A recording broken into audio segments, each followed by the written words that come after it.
पति की मृत्यु हो गई, हमारे पास 2 वक्त का खाने के लिए भी पैसे नहीं होते, तो मैं बच्चों की पढ़ाई कैसे पूरी करवाऊंगा।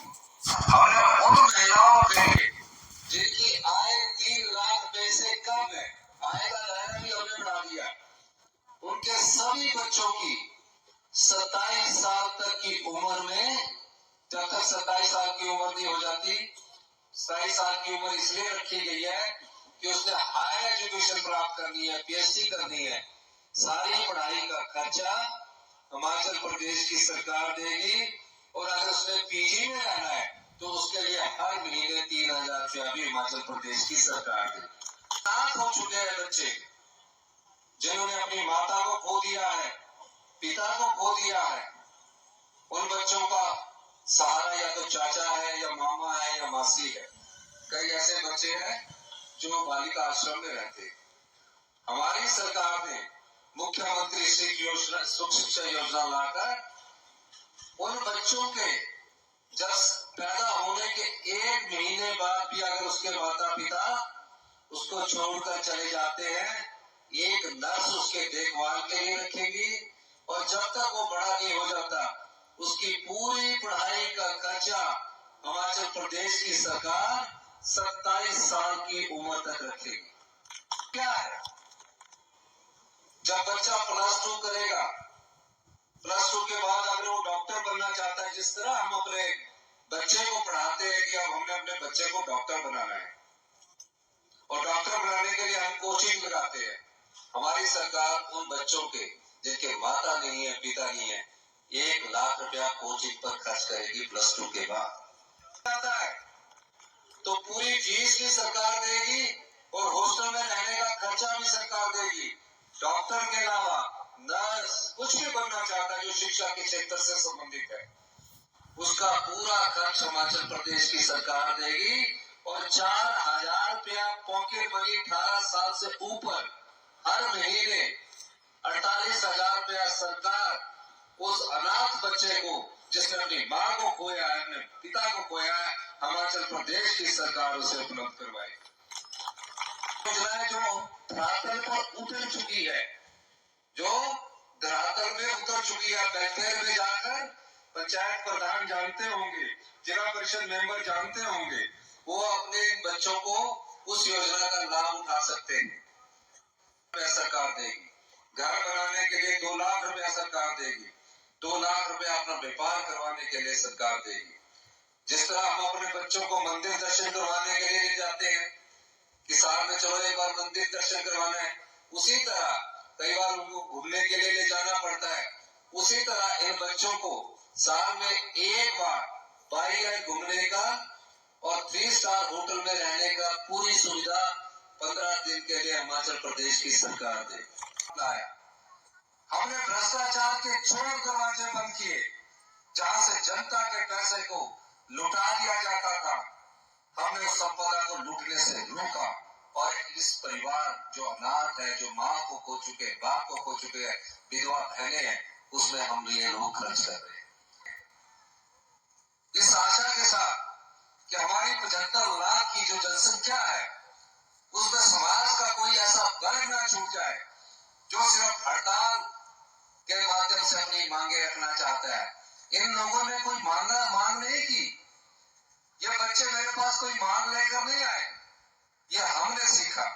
जब मैं आम परिवार का व्यक्ति कोई मुख्यमंत्री की कुर्सी पर पहुंचता है, उसने दर दर की ठोकरें देखी होती है, वो गरीब का दर्द जानता है, आम परिवार का दर्द जानता है, उस पीड़ा को हमने सोचा आज ये सरकार की इन योजनाओं से फलीभूत हो रही है। रुकने वाला नहीं है, आपकी संपदा किस प्रकार से लुटाई जाती है वो आप नहीं समझ सकते। वो सत्ता में बैठे हुए जो लोग सत्ता में होते हैं, हम मंत्रिमंडल के सदस्य विधायक जानते हैं कि किस चोर दरवाजे को हम लोगों ने बंद करना है। हम धीरे धीरे अपनी सभी गारंटियों को पूरा कर रहे हैं। भारतीय जनता पार्टी के पास कोई मुद्दा नहीं है। कहते हैं, मैं पिछले दिनों दिल्ली गया, मैं भी बैठा ही था, पहुंचा ही था कि टॉयलेट टैक्स लगा दिया।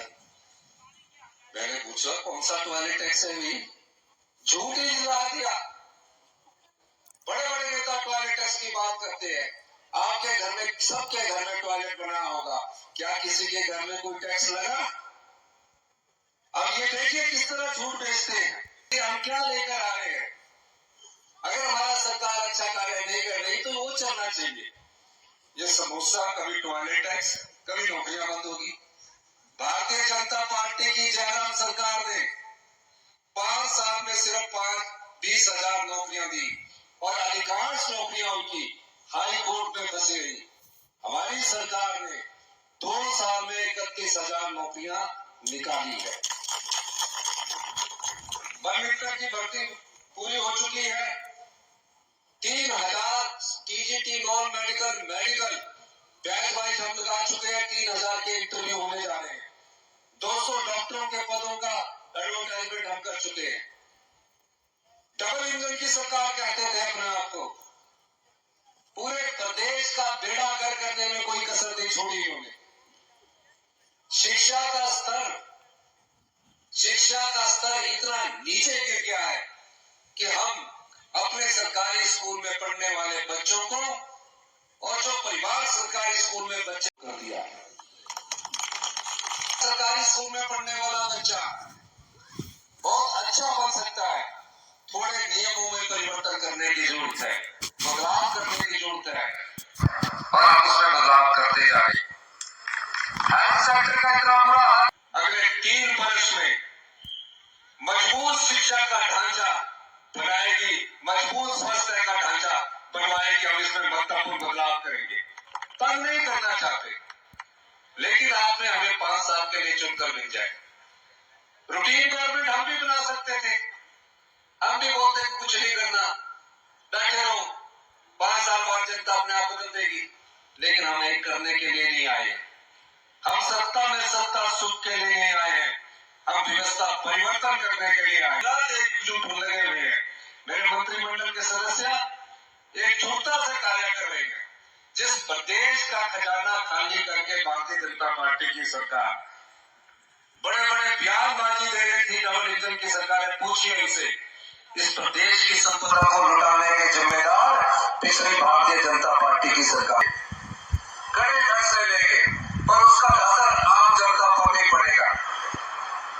बड़े बड़े उद्योगपतियों को बिजली की सब्सिडी लुटने देंगे, ना ही लुटाएंगे।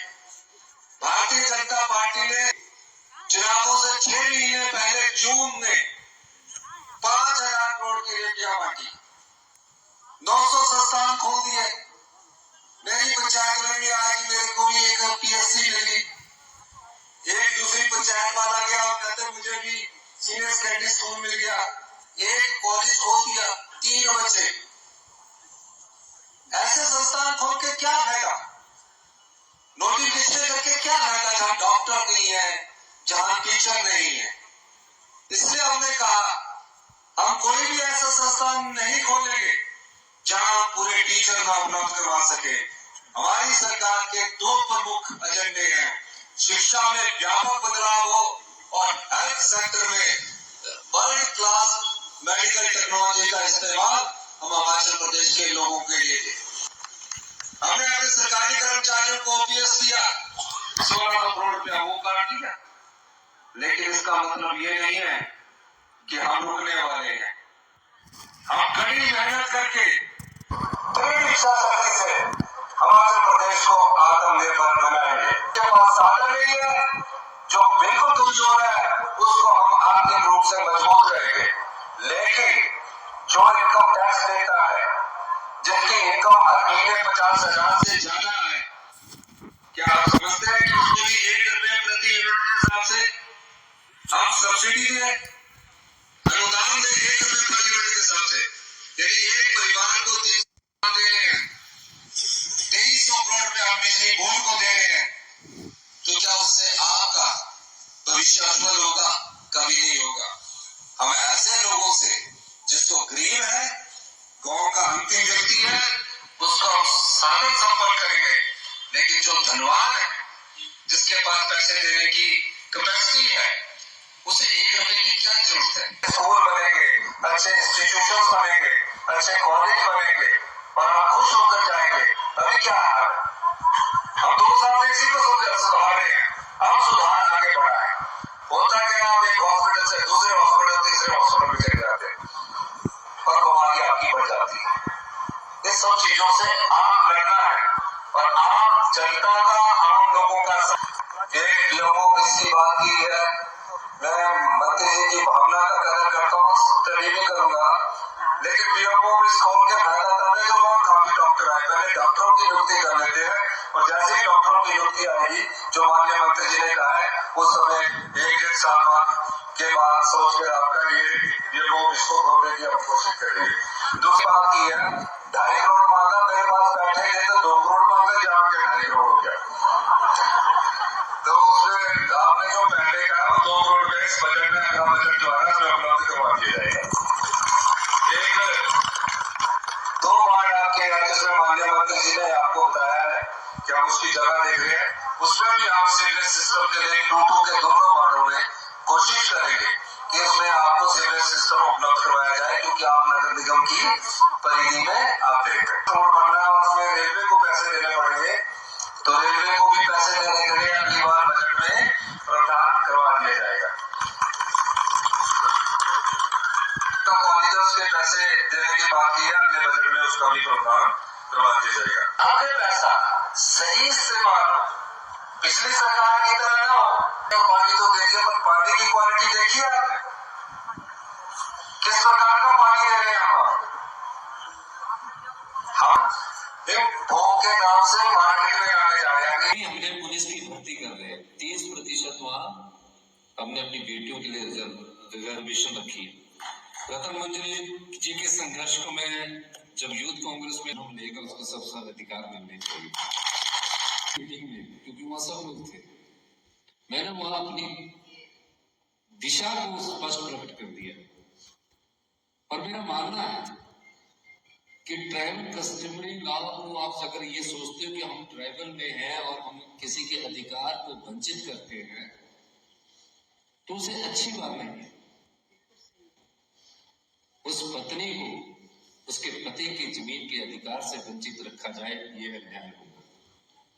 हमारी सरकार इस दिशा में सहमति बनाने की कोशिश कर रही है।